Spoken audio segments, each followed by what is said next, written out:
Kevin's successful life came to an abrupt halt when he suffered a back injury from an accident, couldn't work, and lost his job and his home.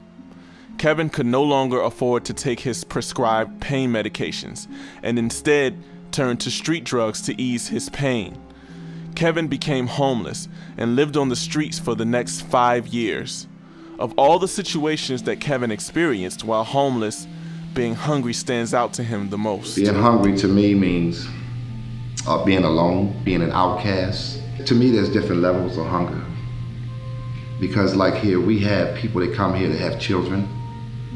We have people that come here to eat that actually have households, they live in, families. Then we have people that are homeless on the street. So, you know, it depends on what category you fit in. It's a very hurting feeling.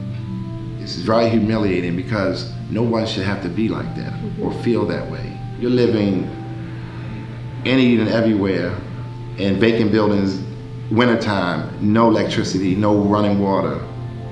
You're not taking proper care of your health. You're not eating properly, so you don't get the nutrition. You know, we serve 1 meal a day here, 1 meal. What about the person that doesn't make it in here that day to eat? He might be eating a bag of potato chips. Kevin luckily found his way to Beans and Bread for a hot meal and entered Frederick Ozanam House, a recovery-based transitional housing program. He received a security position at Beans and Bread and receives great joy from helping those who are going through what he has experienced. I take my experiences and what I've learned along the way and I share with people. And I try to get people today into detox, into treatment programs. I make phone calls on my own phone just to help people. But I try to be that voice and I try to be that ear to listen out for someone that's crying out for help. It's like this even with homelessness and addiction. This is just a parable.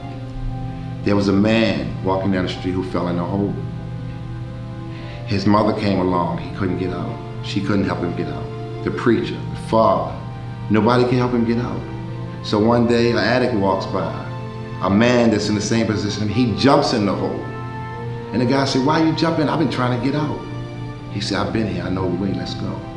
Kevin is drug-free, works a full-time job, lives in his own apartment, and pays his own bills. He regained his ambition and his self-respect. He has high hopes for his future, but will never forget where he came from, what he has gone through, or that crucial turning point that changed his life.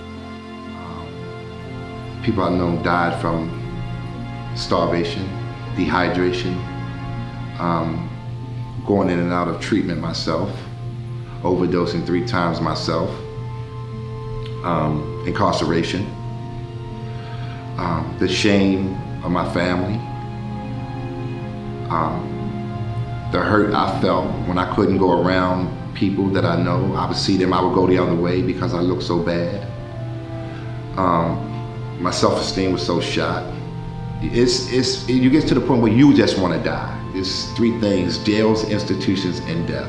I done been to 2 of them. I'm not going to the 3rd one. So I think that turning point and the love that I used to receive and give, I kind of missed that.